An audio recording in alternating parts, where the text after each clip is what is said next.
রহমান, কাউসার ব্যাপারী,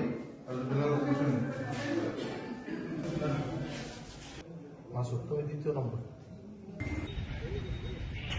ডাকাতরা সবাই 20 থেকে 25 বছর বয়সী। এরা শুধুমাত্র ডাকাতি করে নগদ অর্থ এবং অপহরণ করে পরবর্তীতে আরও অর্থ প্রাপ্তির উদ্দেশ্যে ঘটনা ঘটিয়েছে।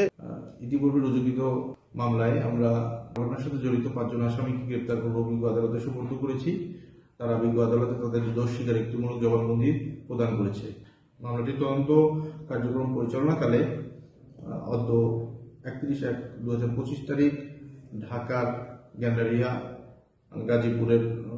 গাজীপুর সহ বাহুবলে চন্দ্রদ্বীপ এলাকায় অভিযান পরিচালনা করে মামলার মূল পরিকল্পনাকারী আব্দুল্লাহ নোমান সহ 3 জন আসামিকে গ্রেপ্তার করতে সক্ষম হয়েছি।